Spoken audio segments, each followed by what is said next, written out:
కృతజ్ఞతలు చెప్తున్నాను సత్తారామకు వేదికగా నియమించడం. ముందుగా ఏం జరిగిందో అందరికీ తెలిసిందే, దాంట్లో కొన్ని విషయాలు నేను చెప్తాను.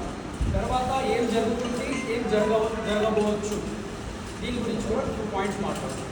ఫస్ట్ ఏంటంటే, జరిగిన దాంట్లో ఎంత క్రూరంగా విద్యార్థులు కొట్టారో మేము వీడియోలో అందరం చూసాము. వాటిలో ఒకటి ఆడవాళ్ళకి ఎంత అబ్యూస్గా, జస్ట్ ఫిజికల్ అసాల్టే చేయలేదు వాళ్ళు, సెక్షువల్ అసాల్ట్ కూడా, అలాంటి పనులు కూడా వీడియోలో చూసాం మేము. సో ఇంకో విషయం ఏంటంటే, ముఖ్యంగా పెల్లెట్ గన్స్ అనేది వాడారు. ఆ పెల్లెట్ గన్స్ అనేది ఎక్కడ వాడతారు, ఎవరు వాడతారు, ఎవరు వాళ్ళకు అనుమతి ఇచ్చారు?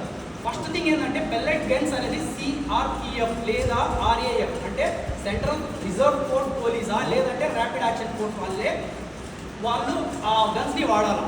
ఇక్కడ ఎందుకు వాడారు? AK-47 కూడా వాడారు. వీళ్ళు ఉండేది విద్యార్థుల లేదంటే దేశద్రోహుల అంటే ఈ సిస్టమ్ చూస్తా అంటే ఏమనిపిస్తుంది? బీజేపీ అనేది భయపడింది. ఎవరితో? విద్యార్థులు భయపడింది. ఎందుకు భయపడింది అంటే, మేము ఆల్రెడీ చూసాం, నేపాల్లో అయినా బంగ్లాదేశ్లో అయినా ఈ ఉద్యమము ఎలా జరిగిందో చూసాము, ఈ సిస్టమ్ ఎలా పలగొట్టారో చూసాము. దాన్ని బట్టి ఆ భయంతో ఈ ఎడ్యుకేషన్ మినిస్టర్ను రిజైన్ చేయించారు. ఓకే, ఎడ్యుకేషన్ మినిస్టర్ను రిజైన్ చేస్తే సరిపోతుందా అంటే కాదు. ఒక నీచుడు పోతే ఇంకో పరమ నీచుడు వచ్చాడు. ఆయన గురించి మాట్లాడుకుంటే, ఆయన ఒక అమ్మాయిని రేప్ చేస్తే సమర్థించాడు, కరెక్టే కదా అని. అంటే వీళ్ళంతా ఎవరు అంటే RSS ఐడియాలజీ కలిగిన వ్యక్తులు. ఇప్పుడు నేను బాధ్యతగా ఒక మాట మాట్లాడుతున్నాను, ఇది బీజేపీ అనేది ఏమీ లేదు, ప్రజల్లో ఉత్త భయం మాత్రమే ఉంది. బీజేపీ కేవలం ఫ్రంట్ లైన్లో ఉన్న ఆట బొమ్మ మాత్రమే.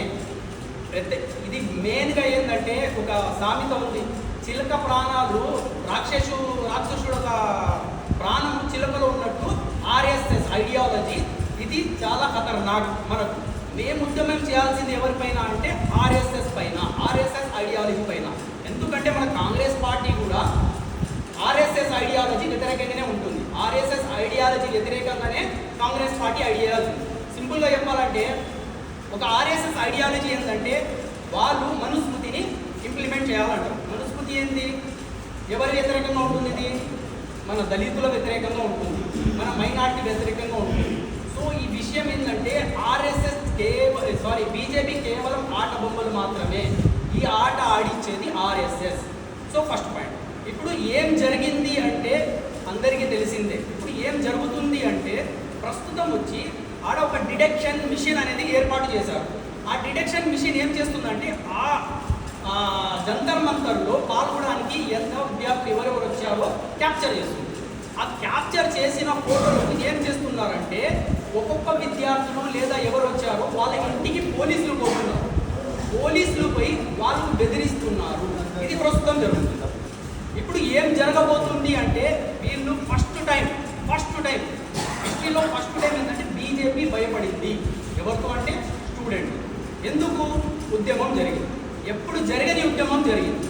ఇప్పుడు నా అభిప్రాయం కూడా ఏంటంటే, ఇప్పుడు మేము కేవలం మీటింగ్లు పెట్టుకొని, క్యాంపెయిన్లు చేసుకొని, వీడియోలు పెట్టుకొని, ప్రెస్ మీట్లు చెప్తే కాదు, ఖచ్చితంగా రోడ్డుపై ఎక్కాల్సిందే.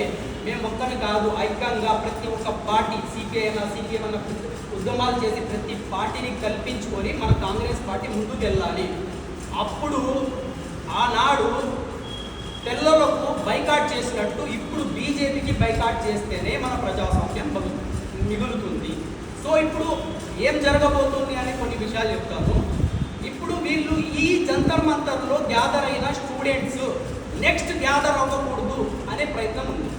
ఇప్పుడు ఏం చేస్తున్నారంటే, అదే నేను చెప్పిన క్యాప్చర్ చేస్తున్న డిటెక్షన్ మిషన్తో ఒక్కొక్కరికి ఇంటి దగ్గరకు పోలీసులు బెదిరించడం.